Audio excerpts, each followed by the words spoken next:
then kahit maliit na bagay, nagiging mahirap.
And of course, we want our family to be strong. Sino ba naman ang magsasabing gusto niya ang kanyang pamilya maging weak?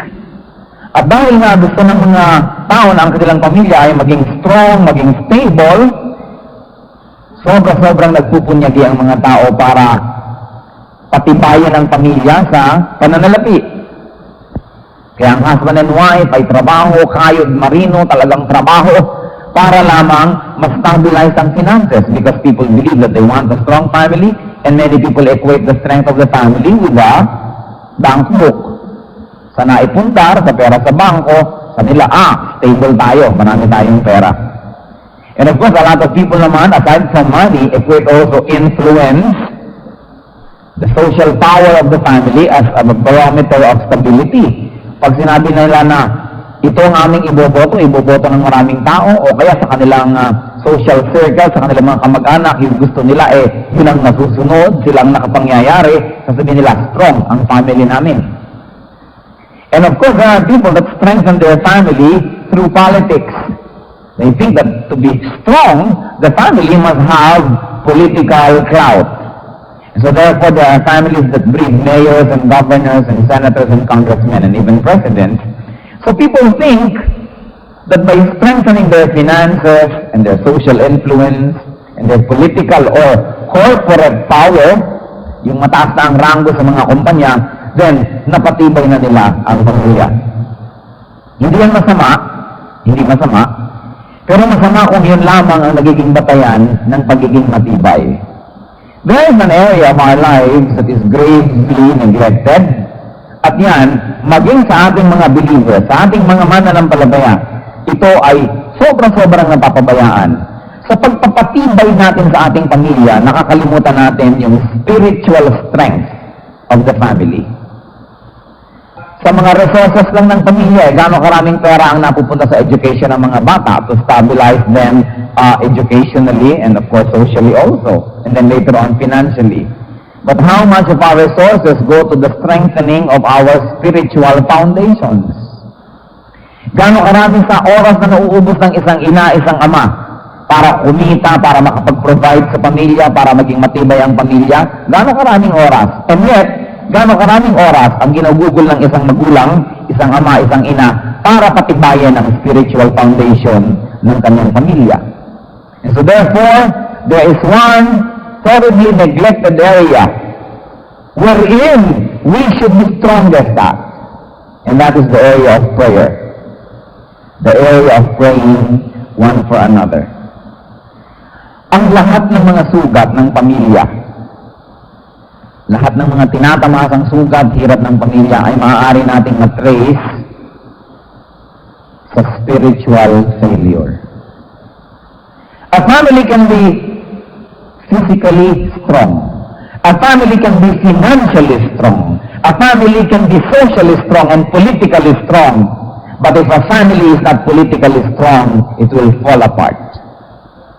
At sa kabaligtara naman, kung ang isang pamilya ay financially weak, politically weak, and socially weak, kung siya ay spiritually strong, kaya niyang lampasan ang lahat ng weakness na yun.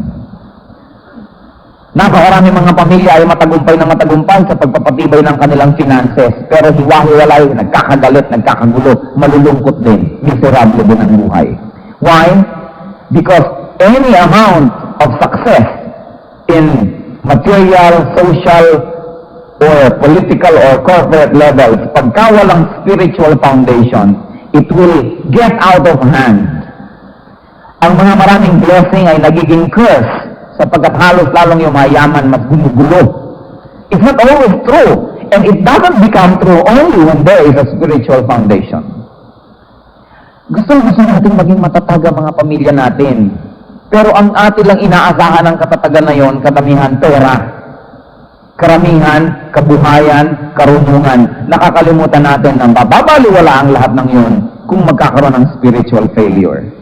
Mayayaman nga, nagkakahiwa-hiwalay naman. And so therefore, brothers and sisters, tonight we're going to discuss about prayer. The sadly neglected area of our lives, and the sadly neglected area of the foundation over which the family must stand.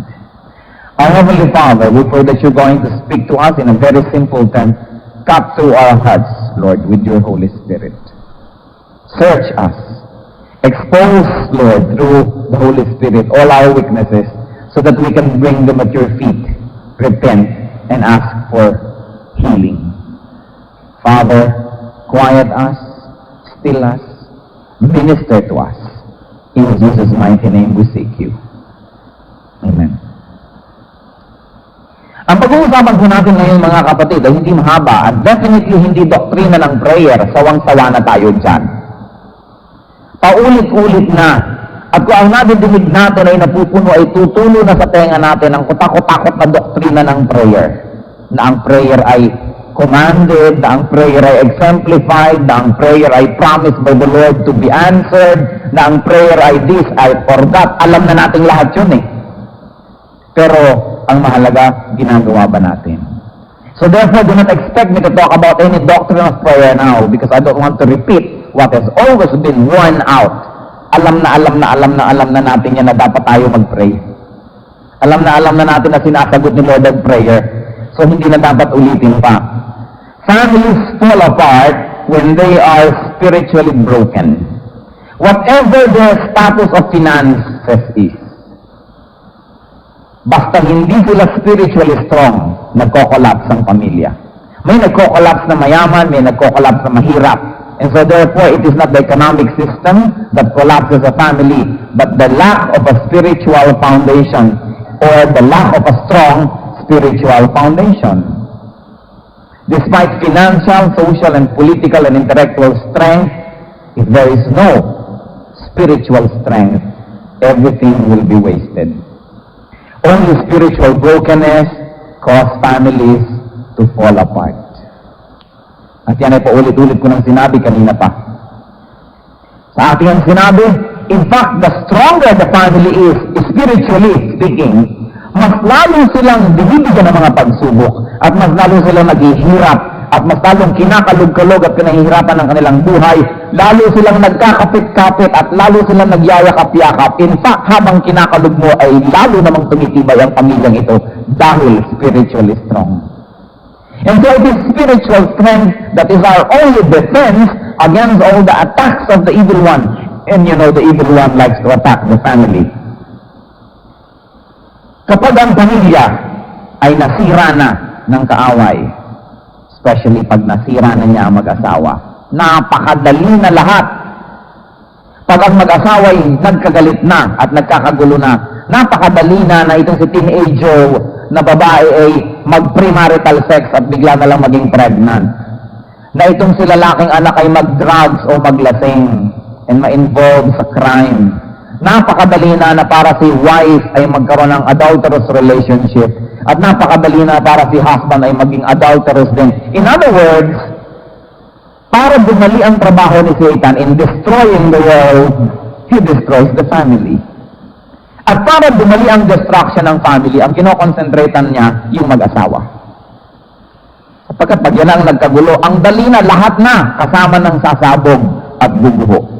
And so therefore, brothers and sisters, husbands, wives, parents, huwag kalimutan ang spiritual foundation. Kadalasan nga sa pagpapatibay ng financial foundation, doon nagkakagiba-giba yung buong pamilya. Doon nagkakaaway-away, doon nagkakahiwa-hiwalay. Yan ang problema.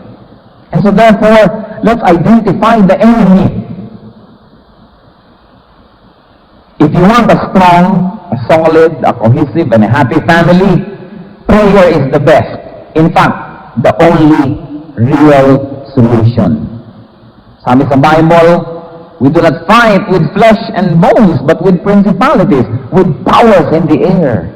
Ang pakikipagtunggali natin ay hindi physical, spiritual ito. Akala niyo ba yung mag-asawang nagkakagalit, nagsampalan is a physical problem? No, it is a spiritual problem. But every spiritual reality will have a physical counterpart. Every spiritual reality will express itself in the material world.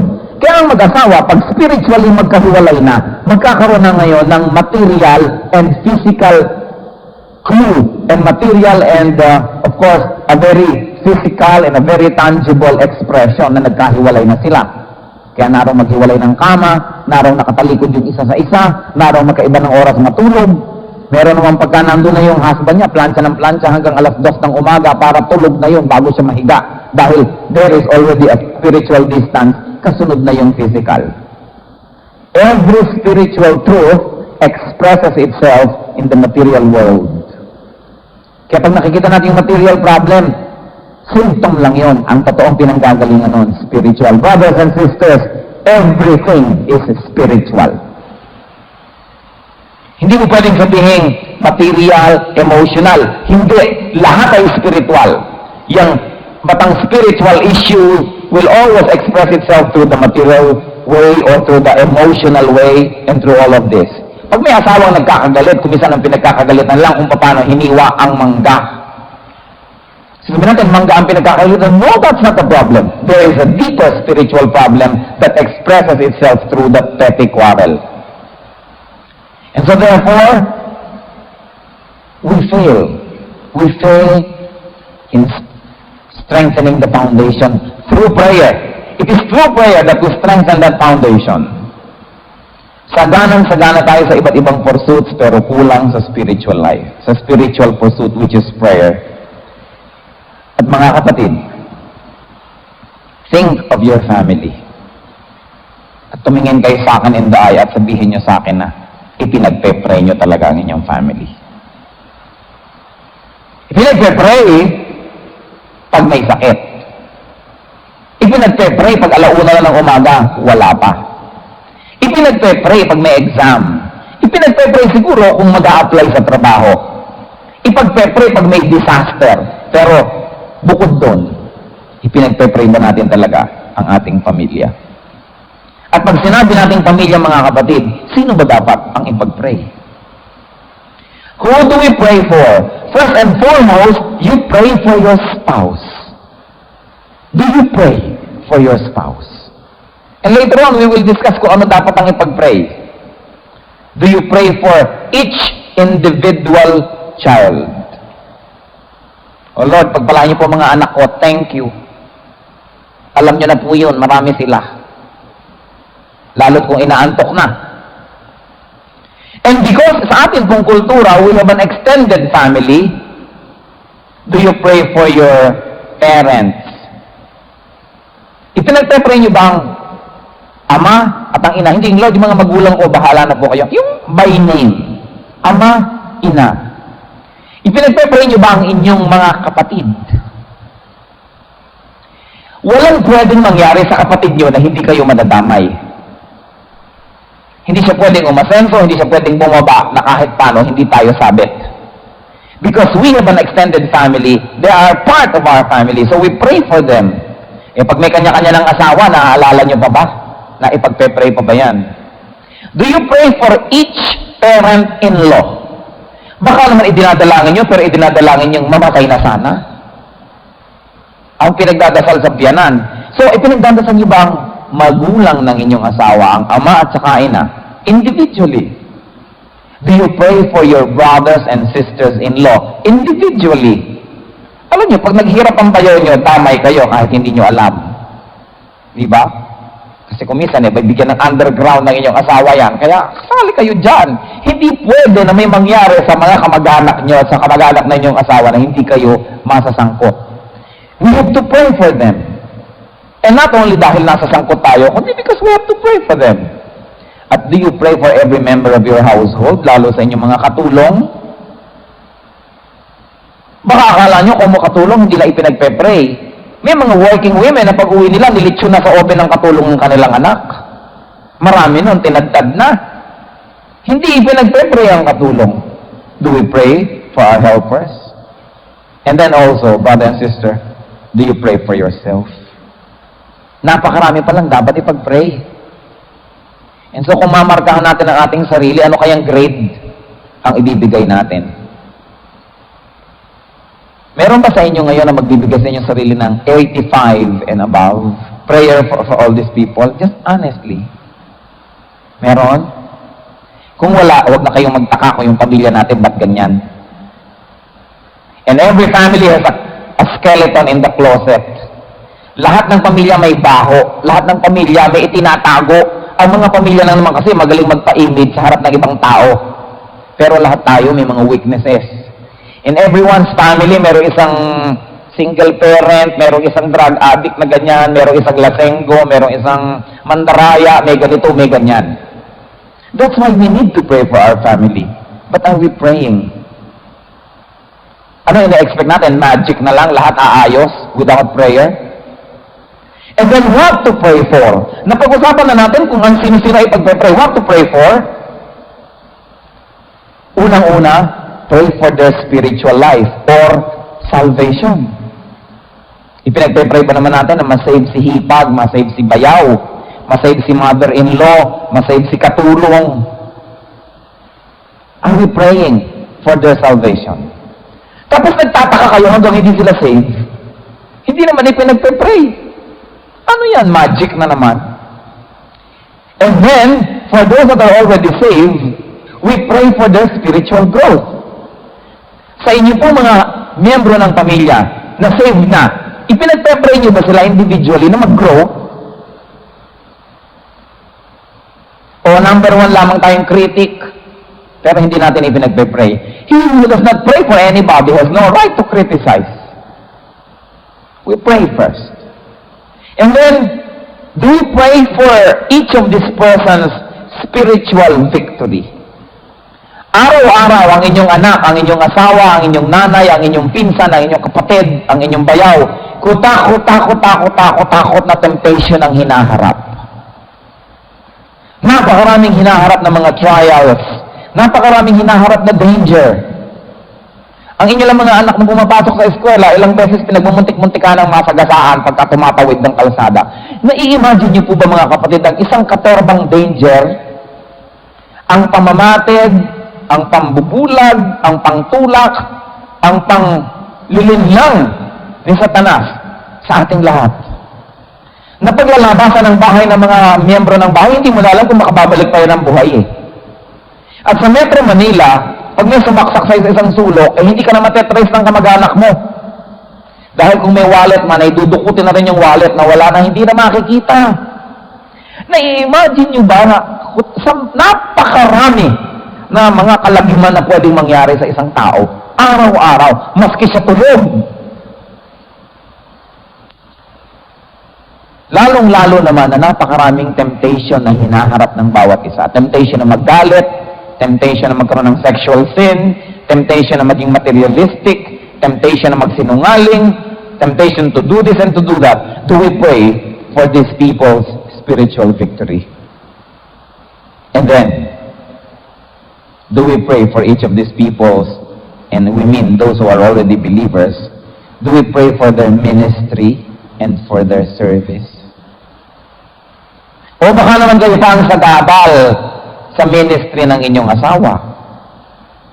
Baka kayo pa ang sagabal sa ministry ng inyong anak, o magulang, o kapatid. But are we praying for their ministry? And so, hindi lang ang pinagpe-pray yung kanyang safety, hindi lang yung kanyang health, hindi lang yung kanyang wealth, hindi lang yung kanyang success. At mga kapatid, hinahamon ko kayo, di ba totoo na yan lang naman ang alam nating ipag-pray kadalasan? Health, wealth, success, and security. In other words, puro materialistic. Kasi yung health is the body. Success pa rin, materialism pa rin yun eh. Safety from all kinds of harm is still materialistic. It concerns the body. So, ipinagpipray ba natin yung spiritual side, yung kanyang salvation, o kung saved na, yung kanyang growth, yung kanyang victory, at yung kanyang service? Ang mga prayer natin are very, very selfish and very, very materialistic. Pa-pray-pray pa daw spiritual, pero ang laman pa rin ng prayer, material. It is not bad to pray for those things, but it's bad to pray only for those things. And then how do we pray? So we have discussed whom to pray for and then what to pray for, and how do we pray? First and foremost, we pray alone. But then, we also have to pray with your spouse. Kailangan ma-develop yun. Bihirang mag-asawa ang nagpe-pray together, lalong-lalo kung pareho sila na buko nila at ang isa't isa kung anong mga ugali. Kaya hindi sila magkalakas ng loob to pray with one another. Parang kakilakilabot. Pero pwede sila makipag-pray with other people. Ang solusyon dito, hindi iwasan na mag-pray, kundi iwasan yung mga bagay na nakakapagpatanggal sa inyo ng lakas ng loob to pray together. Kasalanan lang naman yun yung nagbibigay sa atin ng panghihina ng loob para manalangin. And so pray with your spouse. And then sa mga inyo dito ng mga magulang, do you pray with your children? Pray with your children. And then pray with your parents, kung sila yung mga believers na. And then pray with your in-laws. Ang mga pamilya ang prayer lang naman kung minsan na napagsasalusaluhan ay yung prayer for the food. Sa table, memorized pa, yun na lang yun. Hindi lang yun. You pray alone, you pray with your spouse, you pray with your children, you pray with the whole family, you pray with the parents, you pray with the whole clan. So, iba't ibang kombinasyon of group prayer. Mga kapatid, kung sa palagay natin, kung sa tingin ninyo, at this point, tinimbang tayo, ngunit kulang. At kung tayo magiging tapat sa sarili, talagang tinimbang tayo, ngunit kulang. The first thing that I suggest that we do is to repent for our prayerlessness. Repent. And then, decide, and then commit to pray more. I'm not saying decide to pray. You pray, I know that. But decide and commit to pray more. Mga ina, ilang oras ang nauubos sa inyo maghapon preparing your family's food? Mula sa pamamalengke, hanggang sa pagtatagtad, hanggang sa pagluluto, hanggang sa paghahain, hanggang sa pagliligpit. Siguro sa isang araw, mag-a-average kayong 4 na oras.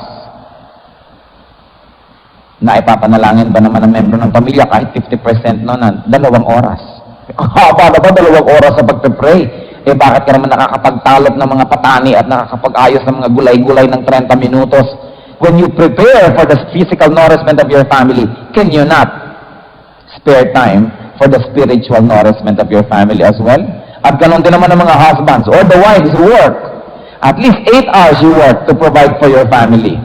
Take or live or take mga 2 hours traveling time, so mga 10 hours. 10 hours just to provide for the material needs of your family. And how many hours do you devote to the spiritual well-being of your family? Yes, mahal natin ang ating mga anak, mahal ang magulang, mahal ang miyembro ng pamilya, pinaglilingkuran. But have you forgotten that prayer is the best service and the best ministry? Siyempre, wala naman, hindi naman maluluto yung bulang lang kung puro prayer. Kailangan ding mamalengke ka at magluto. Hindi natin tinatanggal yun. Pero ang point is, look, nasa ng sense of proportion. Yung sense of proportion. Wala talaga yung spiritual aspect sa space. Wala. Napakaliit, tuldok lang. Kaya ganyan tayo. Puro failure madalas. Hindi nakakalipas ang isang oras na walang failure halos. Yung mga mag-asawang hindi lumilipas ang maghapon na hindi nagsisikmatan. Hindi lumilipas ang isang linggo hindi nagkakalmutan. Hindi lumilipas ang isang buwan na hindi naghahampasan ng piano at aparador. Paano? Kulang. Sasabihin pa ng husband, nagtatrabaho na ako para sa'yo Sabi ng wife, bakit nagtatrabaho din ako para sa'yo? So, naglilingkod sila, pero kulang kasi material lang ang paglilingkod. Kaya gano'n na nangyayari. There's a lot of failure, let's be honest. There's a lot of failure. And it's only because there's very little prayer for one another, and there's very little prayer for the right things. And so pray. Decide and commit to pray more. Discipline yourselves to pray more. All of us should do that.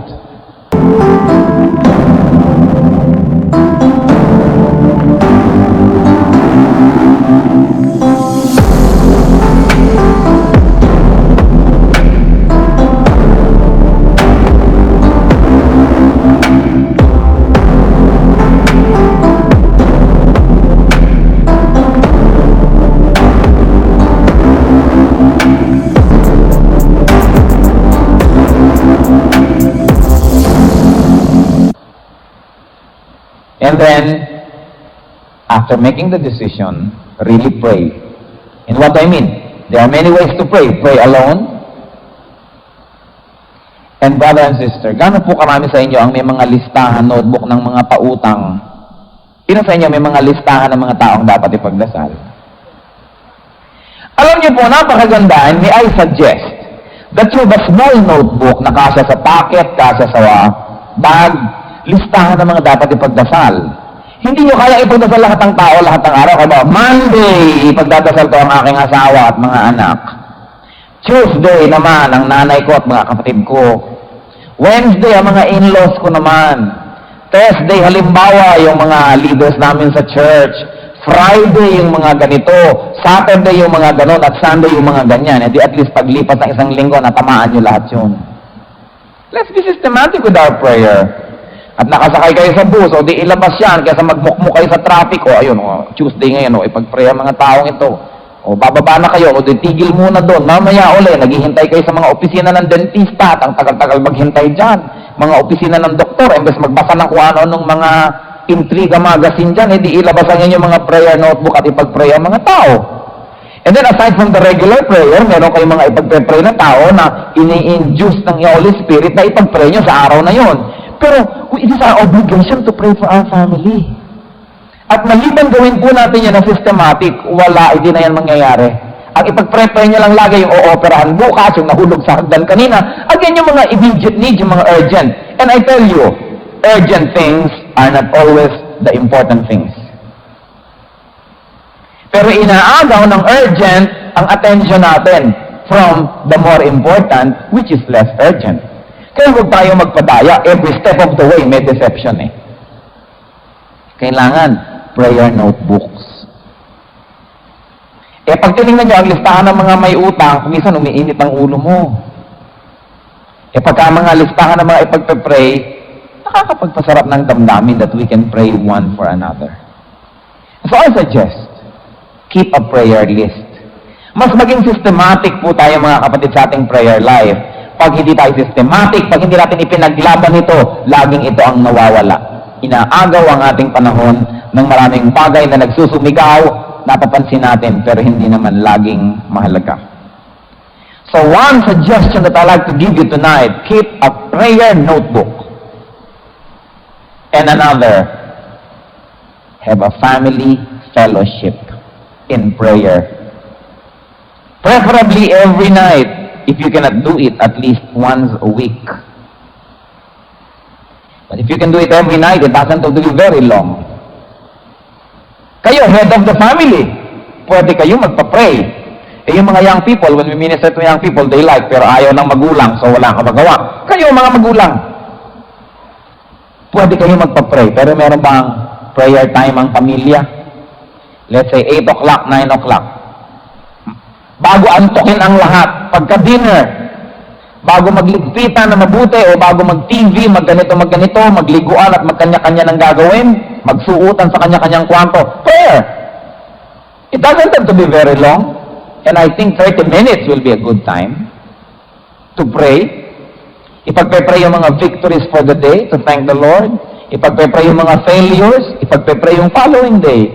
30 minutes is really short, but let's be realistic. At least magka 30 minutes, salamat na yun.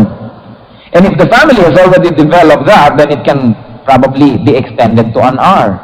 And then say, 1 hour, haba naman yun. Pero kung magpanooran ng TV, 3, 4, 5 oras, pwede yun. Kailangan lang ipaglaban. Kailangan isingit. Okay, 8 o'clock, prayer time. Patay ang TV, patay ang lahat. Pray tayo. Gawin niyo po mga kapatid. Matagal na nating alam na dapat yun. Ang dapat naman gawin na. Hindi na pinag-uusapan kung alam mo, hindi alam. Ang pinag-uusapan, gawin na. It's very important to have a prayer list and then to have a prayer fellowship with your family. And then just keep it. Keep on praying. Keep on praying. Si Samuel, one of the greatest prophets of the Lord, kita niyo po ang sabi niya, huwag mangyari sa akin na magkasala ako sa Diyos kung ako ay hindi ko kayo ipapanalangin. In other words, out of his kulang, mga kapatid, ito ang pinakamalaking pagkukulang na hindi natin maipanalangin ang bawat isa. Pwede natin gawin kasi wala namang bayad. Hindi natin pwede sabing, I cannot afford it. Hindi natin pwede sabihin, wala akong panahon. Lahat tayo binigyan ng Panginoon ng 24 hours. Tig to 24 hours tayong lahat. Wala dito ni isa na mas marami kaysa sa 24 hours ang oras niya everyday. Pwede. It's only a matter of disciplining ourselves, cutting down on unnecessary activities, and then doing what is essential and what is important. I'd like to challenge you, brothers and sisters, as family members, as heads of family, as mothers, as fathers, be more prayerful. What we can actually do is very limited. Pag ang inyong mga anak ay lumabas na ng bahay, may magagawa pa kayo. Maipagtatanggol nyo pa ba yan sa mga sasakyan, sa mga drug pushers, sa mga rapists, sa mga murderers? Wala na. Kahit ang inyong asawa ay lumabas ng bahay, may magagawa ba tayo? No, we are very limited. But God is limitless in our spiritual foundations first. If a family has a strong spiritual foundation brought about by prayer, the family can weather all storms. The family will not only survive, but will also grow and bear fruits and be prosperous. Pray for you and pray for your family.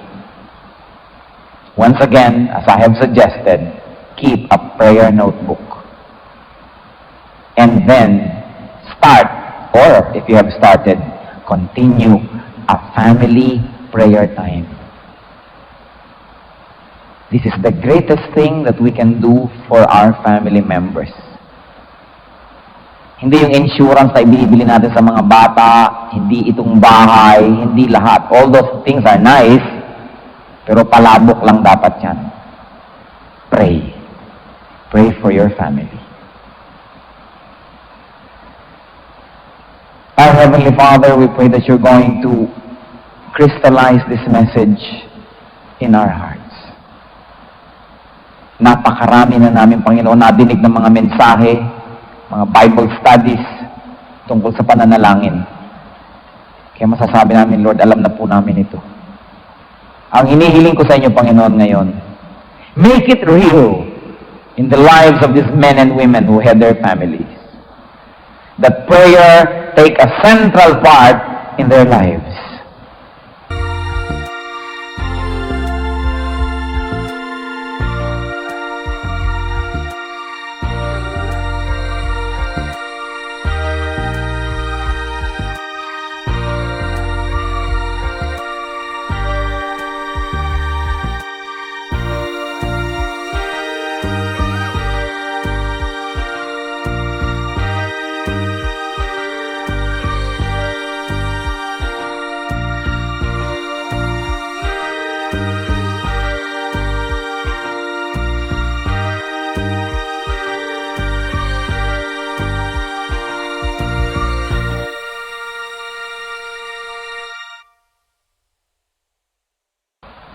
That prayer be the avenue through which you can strengthen and bless the family.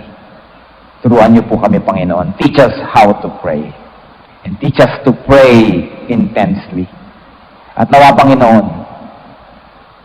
hindi lamang marinig ang mensaheng ito, maging totoo. May it take fruits in the lives of these men